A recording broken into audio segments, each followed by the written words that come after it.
ሰላም ወደ ዩቲዩብ ቻናል የቤተሰቦች እንዴት ናችሁልኝ? ሰላማችሁ በያላችሁበት የዓለም ዳርቻ ይብዛልኝ። ከኔ ጋር ሁሉ ሰላም፣ ሁሉ መልካም ነው። እግዚአብሔር የተመሰገነ ይሁን። ወደ ዋናው ወደ ገደለው ጉዳይ ሲሄድ፣ ወደ ሩታችን ጉዳይ ሲሄድ እንግዲህ አንዳንድ ሰዎች ቤተሰብ ማለት ነው ውስጣቸው የዋህ ቅን፣ እንዲሁም ደግሞ የሆነ ሰዓት ላይ የሆነ ያልሆነም ነገር አድርገው እልኩስ ቢሆኑ እንኳን የሆነ ሰዓት ላይ ደግሞ ከነ ተደረገባቸው ግፍና በደል አንድ ላይ አካተው ከበደሉትም ጋር ከተበደሉትም ጋር አድርገው ይቅርታ የሚጠይቋሉ። እንደ ሩታ አይነት የዋህ ሰዎች ማለት ነው። እንደነዚህ አይነት ሰዎች ከስንት አንድ ናቸው። ባይዘው ማንም ሰው ተገፍቶ ተበድሎ ይቅርታ የሚጠይቅ የለም። እውነት ለመናገር ሩታ የቁም ሞት ነው የገደለቻቸው። እውነቴን ነው፣ የቁም ሞት ነው ይሄ። ለምን መሰላችሁ? ትልቅ ጭድ ነው የነሰነሰችባችሁ ቢገባን ማለት ነው። ሩታ ምንም ቢሆን ከአብርሃም የከፋ ነገር አላደረገችም። የጥፋት ትንሽ ትልቅ የለውም። እውነት ለመናገር ግን ዋናው ነገር ትዳሯን አታለች። በሱ የተነሳ በአብርሃም የተነሳ እቺ ልጅ ተማሪ ነበረች። ትምህርቷን አቋርጣ ወዳልሆነ የህይወት ምዕራፍ ከቷት፣ ያንንም የህይወት ምዕራፏን በሰላም በደስታ እንዳትኖረው አርጓት፣ ትዳሯን ሁላ እንዳትቀጥል አድርጎ በሱ ጥፋት ይህ ሁሉ ነገር ተከስቷል። ተጨማሪ ደግሞ ሄርሜላም ደግሞ በሁለቱ መካከል በመግባት ትዳራቸው ጥግ ድረስ ክፉ ደረጃ ላይ እንዲደርስ አስተዋጽኦ ያደረገች ሴት ናት። እነዚህ ሁለት ከባድ የሆኑ ሰዎች ይቅርታ መጠየቅ ማለት እጅግ ለአይምሮ ይከብዳል። ማናቸውም ሴቶች አብዛኞቹን ነው ምላችሁ አያደርጉትም። እንደነዚህ አይነት ሰዎች እንዳልኳችሁም ከመቶ ወይ 95% በቃ በእንደዛ ብንወስዳቸው የሚያዋጣ ይመስለኛል። ምክንያቱም ብዙዎቹ ተበድለው ተገፍተው ይቅርታ የሚጠይቁ ሴቶች የሉም። ሩታ የዛሬ ይቅርታ አጠያየቋ በተለይ ደግሞ አንድ ሰሞን ላይ በተከሰቱት አንዳንድ ነገሮች ነው፣ ግልጽ ነው። ያንን ነገሮች ባናነሳው ደስ ይለኛል። ግን እንደ ማስታወስ በጥቂቱ በተፈጠሩት በአብርሃምና በሷ መካከል በተፈጠሩት የራቁት ቪዲዮ፣ ፎቶ በሚሉት ነገሮች ላይ በተለይ እዛ ጋር በጣም ከባድ ሚስቴክ ተሰርቶ ነበረ። ብዙዎቻችን ያንን ማረጓ ስህተት እንደሆነ ነግረናታል። እሷም ደግሞ ሸክሟን አራግፋለች። ባይዘው ይቅርታ የሚጠይቅ ታላቅ ነው። እውነት ለመናገር ከልብ ከሆነ ሌላ ሸር ከሌለው ሌላ ደባ ከሌለው በጣም ደስ ይላል። ይሄ ብቻ አይደለም። ሩታ እንደተበደለችው በደል አንጻር ሲታይ ግን ሌላ ሰው ቢሆን ኖሮ ይሄን ይቅርታ አይጠይቅም። እውነት ለመናገር ሩታ በገዛ ባሏ ላይ እንደዚህ አይነት ደባ ተሰርቶ ባሏን በሷ ላይ ያን ያህል ሸር ሰርቶ ይቅርታ መልሳ የቀማቻትን ሴት ይቅርታ እንደመጠየቅ ከባድ ሸክም የለም። እውነቴን ነው ብላችሁ የሩታ እንግዲህ ጫንቋ ላይ የነበረውን ሸክም ለሄርሜላና ለአብርሃም አስተላልፋለች። ተሸክመውት ቢኖሩ ማለት ነው እነሱ ከልቧ ከሆነ ደስ ይለናል። ይቅርታ መጠየቅ ታላቅነት ነው። ከዛም ባለፈ ደግሞ ለነሱ የዘላለም ሸክም ነው ያሸከመቻቸው። ይሄ ነገር ከባድ ነው። ቤተሰብ አታውቁም። ተበድሎ ተገፍቶ ሰው ይቅርታ እንደማድረግ ታላቅነት የለም። እውነቴን ነው ብላችሁ እሷ ከዚህ በኋላ ነፃ ናት። እሷ ከዚህ በኋላ ስለ አብርሃም ጨናንቃ ሌላ ሙድ ውስጥ የምትገባ ሴት አይደለችም ሩታ። ከዚህ በኋላ ያችን ሩታን ነው ማምጣት የፈለገችው። ይሄ ተቃውሞ የሚያስነሳ ነገር አለው ብዬ አላስብም። ቅር የሚያሰኘው ሄርሜላ ይቅርታ መጠየቋ ነው። ማለት አስባችሁታል ቤተሰብ? ማነው የሩታን ህይወት ያመሰው? ማነው ያመሰቃቀለው? ሄርሜላ ናት። ሄርሜላ ነበረች ሩታን እንዲያውም ማለት ነው ይቅርታም ብትጠይቃት በራሱ ምንም ልትክሳት የማትችለው ሩታን ነው፣ ሄርሜላ ማለት ነው እንጂ ሩታ አይደለችም ሄርሜላን ይቅርታ ምትጠይቃት። የተበደለችው የተገፋችው ሩታ ነች። ትዳሯን ያጣችው ሩታ ነች። በራሷም በባህሪ ችግር አይደለም። ባይዘው ሄርሜላ ቪዲዮ ላይ ሩታ ከዚህ በኋላ ስሜን እንዳታነሱ ነው ያለቻቸው። ሄርሜላ በአብዛኛው ቪዲዮ ላይ የሩታን ስም እንደ ቸኮሌት ካላላመጠችው አይጣፍጣትም። ቪዲዮ ላይ ሰራች አይመስላትም። ዛሬ ግን ስትክድ ነበረ። በጣም የሚገርመው ማነው ወንድማችን ዴቭ ራሱ ቀጥሯት በሚነጋገሩበት ሰዓት ስለሷ ነበር ስታወራ የነበረው። ሩታ ማቆም ካልቻለች ትዳሯን እሷ ያላወቀችበትን በራሷ ችግር እንዲያመጣችሁን እኔ ተምሬበታለሁ ምናምን አይደንቅም። ምን አይነት ትምህርት እንደምትማር ከእንዲህ አይነቱ ነገር ማለት ነው። ምን ያህል ለሷ ከባድ የሆነ ጥላቻ እንዳላት የሷን ትዳር መቀማቷ ለሷ ትልቅ ጀብዱ እንደሆነም ነው በዛው ስታሳየ ነበረው። ሄርሜላ የከሰረችው ድሮ ነው አሁን አይደለም። እኔ በአሁን ሰዓት ላይ ስለነ አብርሃምና ስለነ ሄርሜላ ምንም መስሎ አይታየኝም። ምንም ቢፈጠር ነው የምላችሁ። ምክንያቱም እኛ ኦልሬዲ በቁም የሞቱ ሬሳዎች ብለን ደምድመናቸዋል። የተወሰነ ሰዎች የቁም ሬሳዎች ብለናቸዋል። ሰው በዚህ ልክ ያልሆነ ህይወት ያልሆነ ነገር አድርጎ ደስተኛ ሆኖ ይኖራል ማለት ዘበት ነው። ከዛ ባለፈ ደግሞ ሄርሜላ ሸክም ነው የተቀበልሽው ከሩታ። ይሄን እንዳትረሺ። ከባድ ሸክም አሸክማሽን ሄደችው። ቢገባሽ ነግ አንቺ ዘላለምሽን ረመጥ ሆኖ የሚያንገበግብሽ በህይወትሽ ደስታ የምታጪበት እሷን መበደልሽ መግፋትሽ ዘላለምሽን እሳት ሆኖ ሲለበልብሽ የሚያኖር ነገር ነው አድርጋ ሄደችው። ተበድላ ተግፍታ ይቅርታ የጠየቀችሽ ማለት ነው። ይሄንን አንቺ እንደተበደልሽ እንደተገፋሽ ተደርጎ እንዲሰማሽ እንዳታስቢ። ምንም ሆነሽ ስለማታቂ ያበላሽሹ የሩታን ህይወት ነው ያበላሽሹ የ6 ወር ጨቅላ ህፃን ህይወት ነው። ይሄ ይቀመጥልሽ። ይሄ ሩታ ሳትሆን ፈጣሪ ነው ይሄን የሚከፍልሽ። በደንብ አርጎ ፈጣሪ አምላካችን ያያል ከሰማይ ሰማያት ሆኖ ሁሉንም እንደየ እጁ ተመን የሚከፍል አምላክ አለንና ይሄን ተመን የሚያስቀምጥልሽ እሱ ነው። ይሄንን እንዳትረሺ ነው የምንልሽ። አንቺ ብቻ አይደለሽም አቶ አብርሃምም ማለት ነው። አብርሃምም ትቀበላለህ። በሄድክበት ሁሉ ሰላም አታገኝም። እመነኝ። በዘራኸውም ደግሞ ማጨድክ ስለማይቀር ይሄም ለኛ አያሳስበንም። ሩታ ግን ነፃነቷን ወጃለች። ይቅርታ መጠየቋ ነውር አይደለም። ሜቢ ከባድ ሊሆን የሚችለው ለሄርሜላ ብያ ተኩር ያለው ቅድም ግን ደግሞ አብርሃምም በቁማ ገሏት ነው ሄደው እንዳረሱ። ይሄንን እሷ ዛሬ ይቅርታ የጠየቀችው በምንም ስለሌላ ጉዳይ አይደለም። አንድና አንድ ከዚህ በፊት በአብርሃም ህይወት ውስጥ እሱ ከሷ ህይወት ከወጣ በኋላ የተከሰቱትን እነዛን ከባባድ ያደረገቻቸውን ነገሮች ስለነዛ ብቻ ነው ይቅርታ ጠየቀችው። እኔ ተቀበልኳት እንደዛ አርጌ ነው ማለት ነው። ለማንኛውም ቤተሰብ ማለት ነው። ከዛ አልፎ ግን ሄዳ ሩታ ከነሜሪ ጋር መጣላቷ ገርሞኛል። ወዲያውን የተገበረችው የሄርሜላን ንግግር እነሱን ከህይወትሽ ብታስወጪ ጥሩ ነው ስትላት ነበረ። እንግዲህ መቼስ ውሽማ ለድሮ ሚስት ስትበክር አስባችሁታል። ግን ደግሞ ሩታ አንድ ነገር አለ ማለት ለምንድነው ከነ ዳኒና ጋር በሰላም ቁጭ ብሎ መነጋገርን ፍላጎትሽ ያላደረግሽው? ይሄ እኔ ጥያቄ ነው።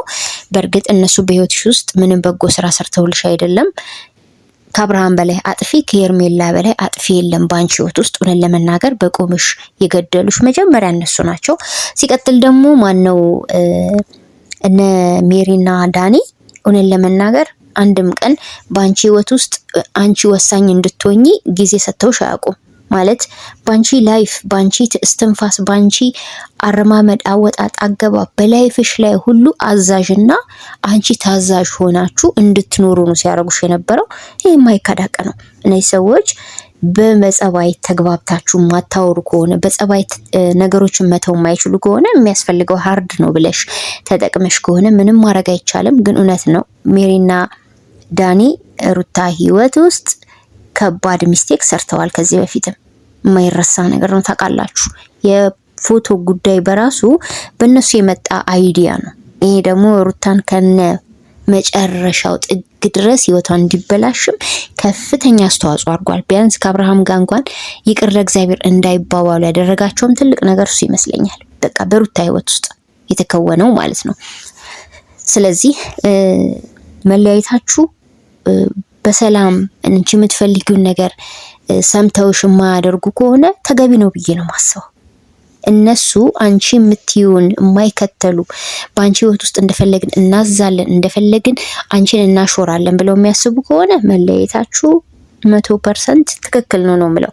ግን ደግሞ ነገሮችን ስንፈታ ቁጭ ብሎ በመነጋገር መፍታት ብንለምድ እንደ አንድ ለምሳሌ በጣም ብዙ ሺህ ተመልካች አላችሁ 300 ሺህ 400 ሺህ 500 ሺህ ተመልካች ላይ ይችላል ይሄን ቪዲዮ። ምንድነው የሚማሩት ከናንተ? አንድ ነገር ሲፈጠር ቁጭ ብሎ ተነጋግሮ ችግርን መፍታትም መማር አለባችሁ። ያንገር የሆኑ ወጣቶች ስላሉ ማለት ነው። ስለዚህ እነዚህን ነገሮች ከግምት ውስጥ ብታስገቢው ለሌላ ጊዜ በላይፍሽ ውስጥ ቁጭ ብሎን ዛሬ ቆማችሁ ቢሆንም ከነ አብርሃም ጋራ የተነጋገራችሁት ተረጋግታችሁ ነበር ስትነጋገሩ የነበረው ጥሩ ነው። በቃ ማለት ሁሉም ነገር ካንቺ ይለፍ። ብትጎጂም ብዙ መከራ ብታሳልፊም ካንቺ በላይ ያሳለፈ የለም። አሁንም ቢሆን ከዛ የከፋ ነገር አይደለም ባንቺ ውስጥ የመጣው። ስለዚህ ይቅርታ መጠየቅሽ ላንቺ ነፃነትሽን አውጀሻል። ደግሜ እናገረዋለሁ።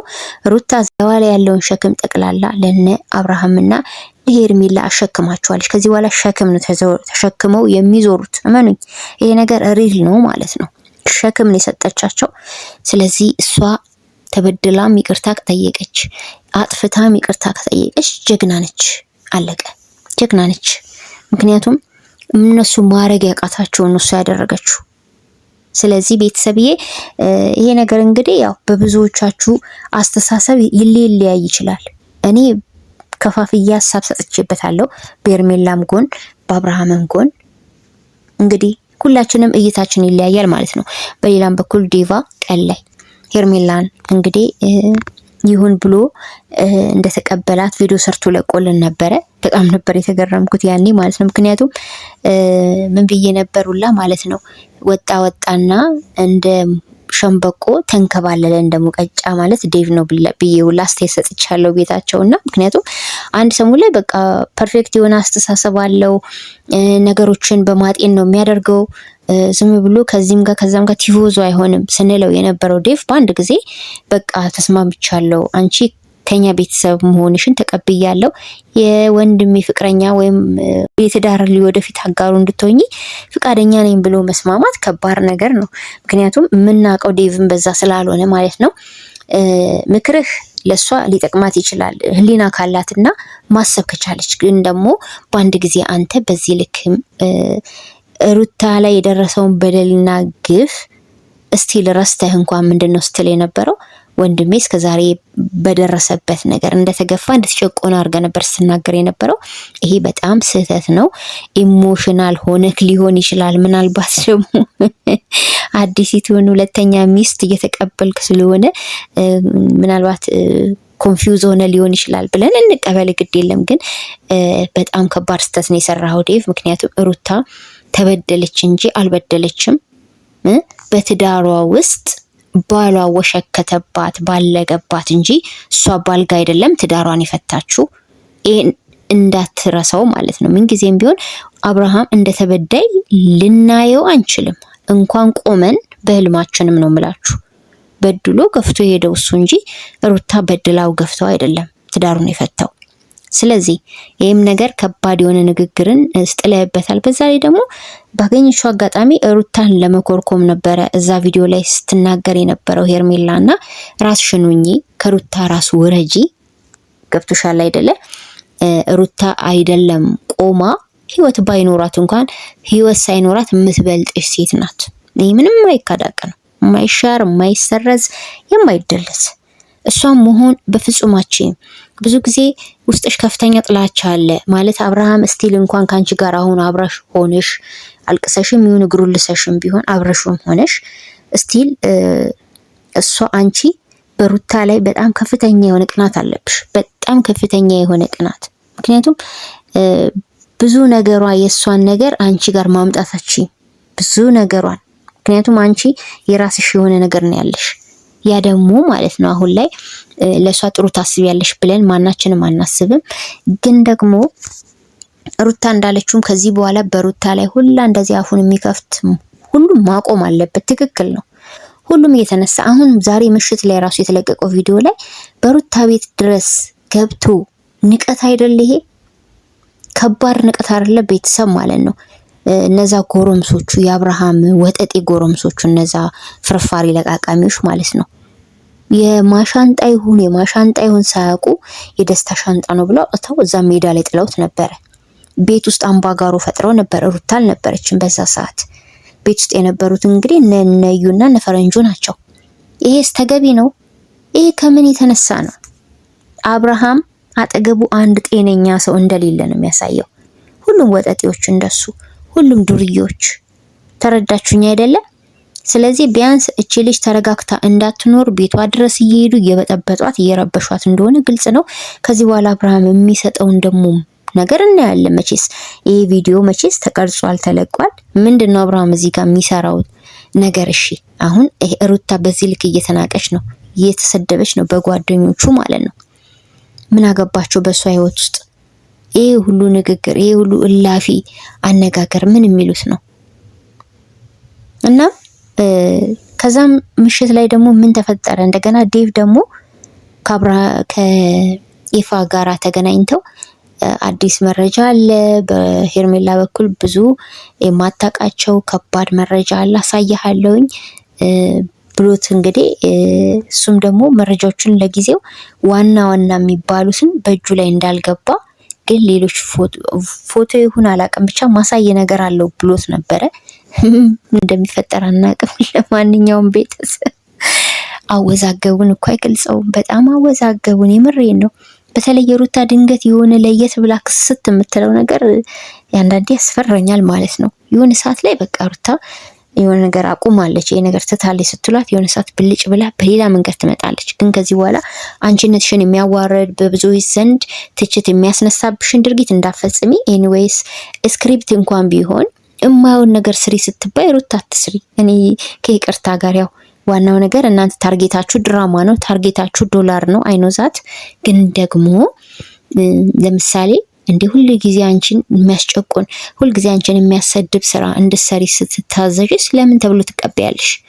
አንቺ እኮ ነፃነት ፍሪደም ያለሽ ሰው ነሽ። የምታስቢውን ነገር በራስሽ መወሰን የምትችይ ነሽ። ግዴታ አርግ የተባልሽውን ሁሉ ማድረግ የለብሽም። ራቆት ቪዲዮ ስሪ ከአብርሃምን እንደዛ አድርገሽ ስሪ ስትባይ እሺ ብለሽ ስትፈቅጂ ይዞብሽ የሚመጣው መዘዝ ኦዲየንስ ላይ ስንት ዘመናት ሙሉ ጥርስ የሚያስነክስ ነገር እንደሚያደርግም አንቺ ማሰብ አለብሽ። ሌሎቹ አይምሯቸው ከተደፈነ ማለት ነው። ስለዚህ የምትሰሩትን ነገር ሁሉ በተለይ ደግሞ በጫና ውስጥ ካለሽ ራስሽን ነፃነትሽን ልታወጂ ይገባል። ይሄ ከባድ የህይወት ምዕራፍ ስለሆነ ሁሌም ቢሆን ሰዎች በዛ ነገር እንዲያስታውሱሽ መሆን የለብሽም። ለማንኛውም ቤተሰብዬ ማለት ነው ተገራርሜ ነው ያልኩላችሁ። እውነቴን እኮ ነው። ግርም ብሎኝ ነው ያልኩት። ነገሮች ሁላ እዛ የሚፈጠረው ያስቃል። እዛ ኧረ ወይኔ ምን ይሻላችኋል እናንተ የቡታጅራ ዩቲዩበሮች? ምን እንደሚሻላችሁ ከመካከላችሁ እንደው የተሻለ ነው ነፍስ አለው ብለን ያሰብነውም እንደው እንደ አገዳው አንዴ ጥውልግ ብሎ የማይገባ ሴት ጋር ሄዶ እንደው አቀባበል ሲያደርግ ምናምን ነገር ድንቅ ሲለን ዋለ እንጂ ሩት ሄደችና አብርሃምና ሄርሜላን ይቅርታ ጠየቀች። እኔ በዛች ነጥቧ ላይ ብቻ ነው የተኮርኩት። ሩታ በሌላ ነገር አንቺ ይቅርታ የምትጠይቅበት ምንም ምክንያት የለም። ያቺ ፎቶ አዎ እኔ እሷ ላይ ነው እሷን እንኳንም ይቅርታ ጠየቅሽ በቃ እኔ ለሷ ብቻ ነው የተቀበልኩት፣ በሌላ ጉዳይ አይደለም። ከራሷ ላይ ወርዳለች። ኤኒዌይስ ከዚህ በኋላ የሩታን ስም ታነሷትና እያንዳንድሽ ማለት ነው ሂሳብሽን ነው የምታገኘው። አዎ ከዚህ በኋላ ፎቶንም እንዳላጥፉ ባይዞ የጋሽ አብርሃም ከይቅርታ ጋር ያው ትንሽ እይታ ደብዘዝ ሲልባችሁ ማለት ነው።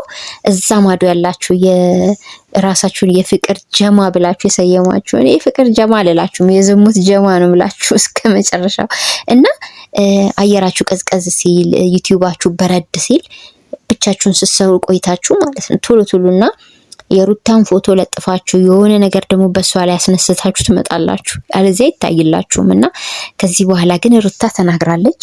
ስሜን ማንም በኔ ምንም ነገር እንዳትሉ ተብላችኋል። ጉዳችሁን ከነገ ጀምሮ ምናይላችሁ ከነገ ጀምሮ ነው ማለት ነው። ተግባባን አይደል? ቤተሰብ ሀሳባችሁን እንደተለመደው በጨዋነት በኮሜንት ማስቀመጥ ትችላላችሁ።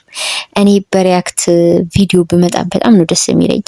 ያው እንግዲህ አይቀርም ወደፊት፣ ምክንያቱም የተሻለ ሀሳባችሁ የሚገልጽላችሁ ቪዲዮዎችን ሪያክት እያደረጋችሁ ሀሳብ ስትሰጡ ይመስለኛል። በዛም መመጣ ይመስለኛል። ከእግዚአብሔር ጋር ስለነበረን ቆይታ ክብረት ይስጥልኝ። ሰላማችሁ ይብዛልኝ። ቸር ቆዩልኝ። ባይ ባይ።